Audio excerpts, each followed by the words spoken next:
I'm Trenton, and this is NEENX.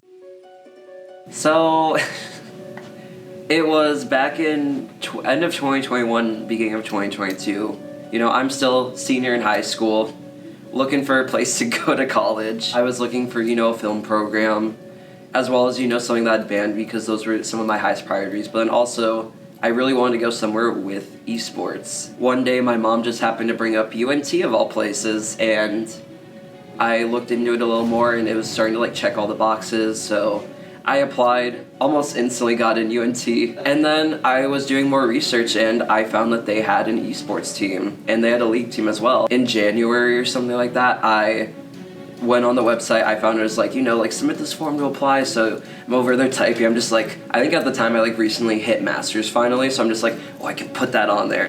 Roll around to April, May, I met Dylan finally, and we chatted. I was in the tryouts and they did it in-house style, so just bouncing back and forth between who I was playing with. They had a lot of tryouts, I think. The big thing that was a little scary for me was the fact that they had 3 players still returning, jungle, mid, and ADC, and I played mid ADC. And so I was oh shoot, what am I gonna do? Because I really wanted to play.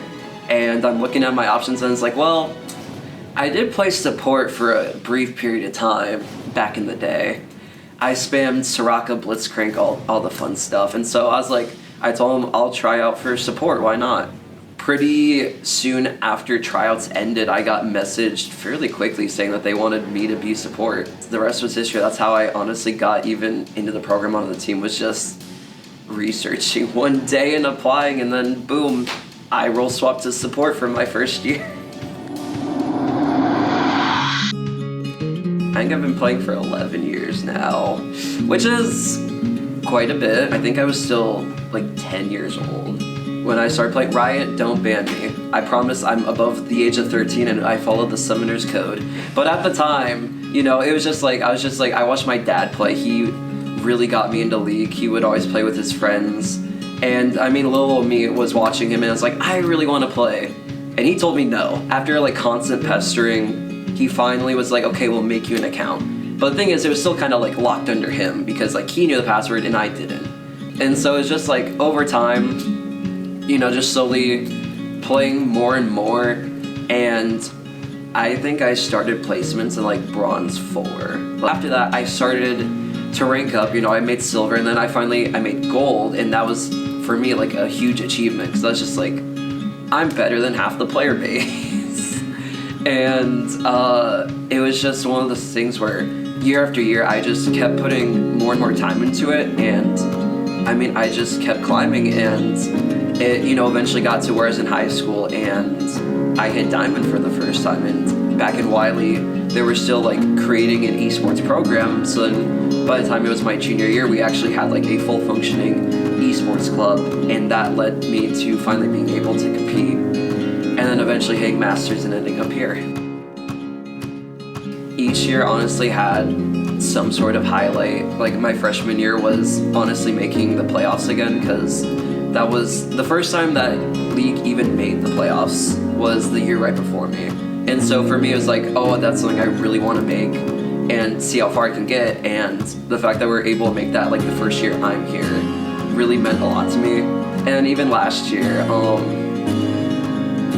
getting able to, I think a few things, getting able to play at UTD, their new facility, was really cool. Just getting to play an actual stage, as well as just making it even further in the playoffs. Just winning, being able to actually win in the first round and make it even further now was really important to me. And even outside of everything too, the amount of times we've gone to round 1 after scrims or games, or even just gone out to food, just ruining my bank account. But I mean just going out in general, just having fun with each other, I think really meant a lot. All the players I've gotten to play with, I feel I've just had great experiences with them, and I can thank this program for that. To be completely honest with you, I'm pretty sure Dylan and a lot of people thought I was kind of crazy. I maybe took on a little too many classes at times. Media arts is probably one of the most like project-intensive majors you can even take, honestly, at UNT. And so like there's a lot of outside work that you have to do, a lot of hours that go into short films, editing, etc. So that's already a lot. As well as I do marching band. I've done that I did that 3 of my 4 years here. And with that, I mean, that's, 6 hours for rehearsal alone, plus game days as well. And so like that's a lot of extra time as well that kind of ate into esports. And even beyond that too, it's just like still like doing my own side projects even. Like last year while doing esports and my classes, I was also working on a feature film. One semester I even took 19 credit hours. It was just one of the things where with esports at least, a lot goes into it. There's so many hours for, practice. You practice like 3 times a week plus game days and everything else that goes into it. But the reason I was able to find time was just because I was just really dedicated to what I was doing. Like there were times, especially last year, where it was like, just trying to find time just to fit it in with everything else going on.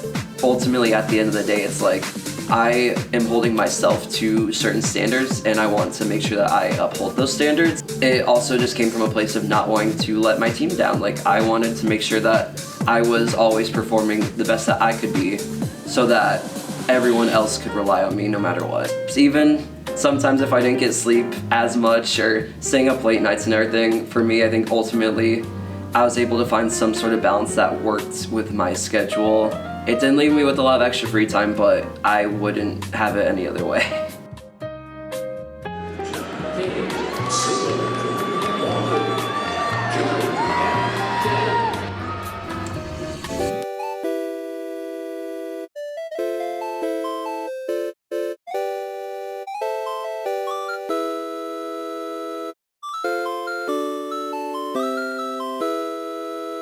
Happiny. It's the baby Pokemon. You have Happiny, then Chansey, then Blissey. If we're talking about the games alone, like if I had to pick probably like which generation is best in games, probably Gen 5. Which generation I like the best, I gotta go with Kalos. I just really liked the region as a whole. I really liked the Pokemon from it, as well as it introduced the Fairy type, which is one of, if not my favorite type. So I'm a little biased there. I did grow up with Johto though, so one of those probably, but I think I gotta go with Kalos personally. Okay, so too expensive.